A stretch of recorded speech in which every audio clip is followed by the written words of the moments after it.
How to make FAFSA corrections.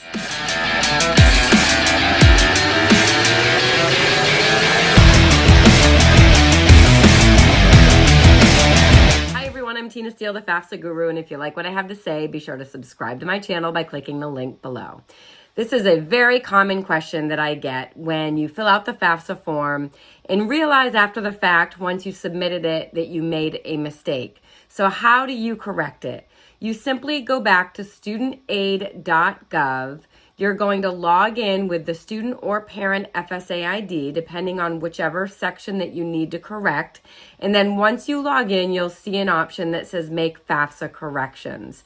Simply click on that, navigate to the section that you need to change, make your corrections, and then be sure that you go all the way to the end and hit submit so that all the colleges on that FAFSA form get those corrections. Now with the 24-25 FAFSA, as you know, this has been a crazy year, lots of delays. So a lot of families have made mistakes, but they have not yet been able to log in and make those corrections. The government recently announced it would be the end of March before families could do that. So if you tried to log in and make a FAFSA correction and you have not seen that option, that's why. It should be there soon. It's really important once you realize that you've made a mistake to log into the FAFSA and make that correction, because it could mean more financial aid in your pocket depending what the mistake was. A few of the most common mistakes I see are reporting assets that you don't have to report, such as the primary value of the home that you live in, or the total value of your retirement accounts. Those are two protected assets that you do not have to report on the FAFSA. Another common mistake I see is when parents are divorced or separated, parents of dependent students, or maybe you're an independent student and you're divorced or separated from your spouse, but you filed a joint tax return for the prior year.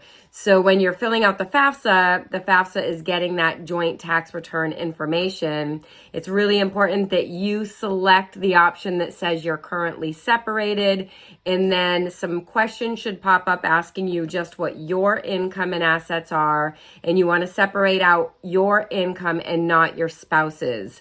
Otherwise, both of your incomes is going to be taken into consideration when it comes to awarding financial aid. So those are some of the most common mistakes that I see. You can log back into the FAFSA anytime after you realize you made a mistake to make those corrections. Once you do that and then resubmit it, all the colleges listed on the FAFSA will receive notification about the FAFSA correction and readjust your financial aid package accordingly. I hope you found that video helpful. And if you happen to be the parent of a current high school junior or high school senior, be sure to check out my FAFSA and Financial Aid Academy that I run every single year that will guide you step by step through the daunting federal financial aid process. You can learn more at my website, thefafsaguru.com. Thanks so much for watching.